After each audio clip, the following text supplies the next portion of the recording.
Hello everyone. Today's video is going to be talking about Arcane Episode 4, Happy Progress Day. But before I go into the episode, first I want to address a few things. I know all of you don't see me have a desk like before and a mic and all that. Unfortunately, I'm not in a position to have a desk at the moment. And how I was said before, so you have to be a bit patient until I get situated permanently before I get any of that. So that's all I ask about that. And I want to thank everybody who is supporting this channel, who are subscribed, viewers, and many more.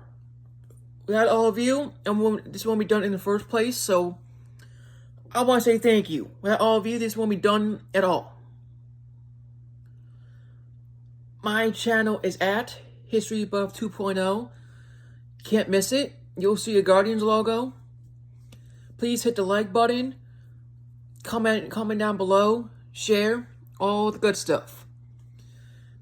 And now, ladies and gentlemen, let's get to Arcane Episode 4, Happy Progress Day. The way it starts is when Jace is celebrated by his tech that he found and created after controlling the magic energy, and he's being honored at the Progress Day Festival to give a speech. And during that, unfortunately, we see Jinx all grown up, formerly known as Powder.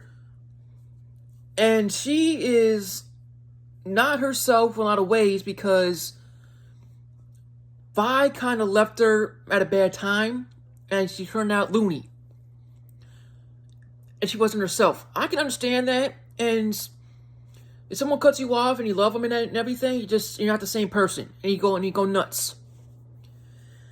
So, depressed and everything else. So I kind of understand that.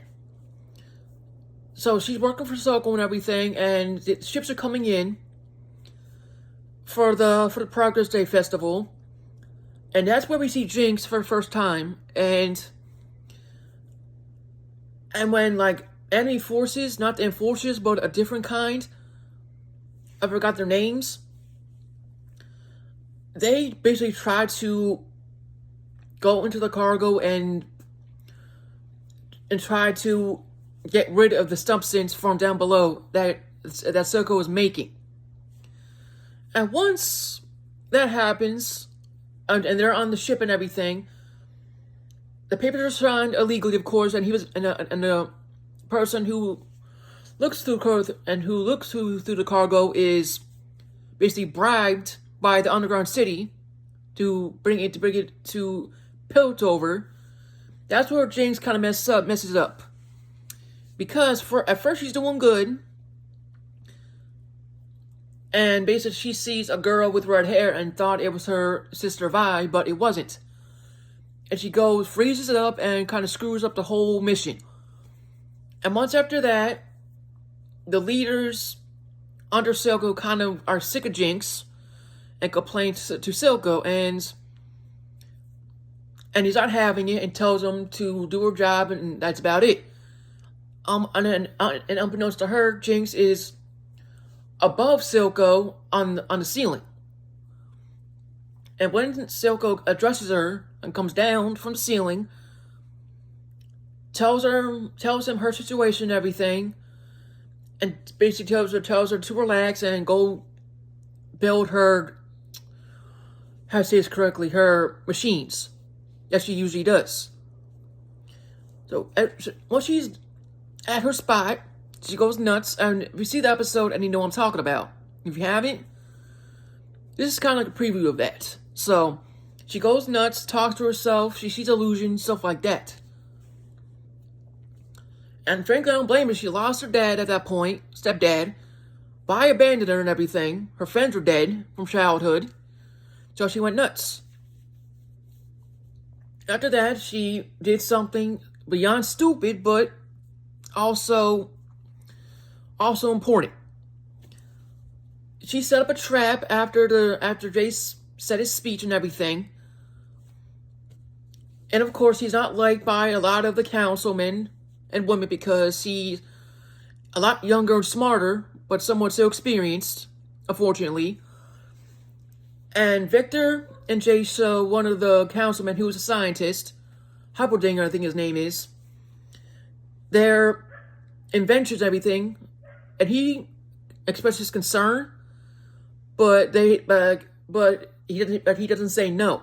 He says put it off until later, until you work all the kinks out, which is understandable. So basically, after the speech is done and everything, or during it, one of the two, Jinx does something stupid, / something important. She basically steals the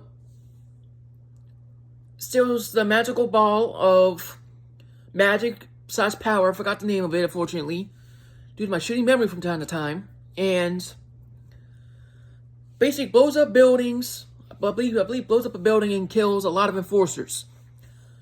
And once after that happens, Jace has to enter to the council. And once he does, one of the councilmen, one of the councilwomen, which Jace especially sleeps with a little bit later down the line, expresses her concern as well and makes him an 8th councilman, which is unheard of because for generations of only 7. So basically, after he was made a councilman in a way, Silco's pissed and finds out what happens and tries to give her a lecture, but Jinx is happy and excited when she steals one of the power sources from the upper city, the blue ball magic source, and shows Silco, and he's impressed, and still shows a bit of concern, but not too much, I think. Basically, after that, Jace's friend, who was a guard, basically tried to look into the accident, and the superior wouldn't allow it, trying to do her job and everything, and no, not even close. Until this accident, she tried to piece everything together. I believe her name's Caitlin, if I'm right. Hopefully, got it right. And pieces everything together, and what she does, and wants to see the person who was shot by Jinx, formerly known as Powder, he gets beat to a pulp by a surprise character. He got assaulted, basically, and he can't talk or even walk at that point. So he's in the hospital ward in a jail. So, and the person who attacked him is, this was a shock to me after all these years, is Vi, Jinx's sister, also known as Powder, and she's in jail. And that's where the episode ends and cuts off. For my perspective on it, it was very unique. The story is still going strong, it's not straying. The animation team did a fantastic job on it. The voice actors are killing it. And I want to give credit to the show because this is very original. Nothing stupid or inappropriate in it. It's very creative. Outside the box kind of thing. So I give it credit for a lot of things. So if I wanted to rank this episode, probably do it like 10 out of 10. Without question. Season 2, I don't know, but I'm almost done this season and go and see how it goes. But other than that, if you like this episode, tell me what you think below in the comment section. If you haven't seen it before, if you don't like it, comment down below as well. For the people who haven't seen Arcane or doesn't have Netflix, I would highly recommend to get it if you can and watch this show because it's very, very entertaining, in my opinion. Others might think differently, but I think it's good and it won't waste your time. You'll like the show. Trust me. You'll definitely love it like I do. That's all I got to say on that. My channel is at History Buff 2.0. Can't miss it. You will see you will see the like button down below. Please press that. Share, comment, and also most importantly hit the notification bell down below so you can see when I post it, and you'll be notified. And last and most importantly, I want to thank my subscribers, viewers, and so many others for making this happen. Without all of you, this won't be happening in the first place. So again, thank you for your love and support, and I won't ever forget that. My God bless you all. Stay safe, and I will see you on the next one.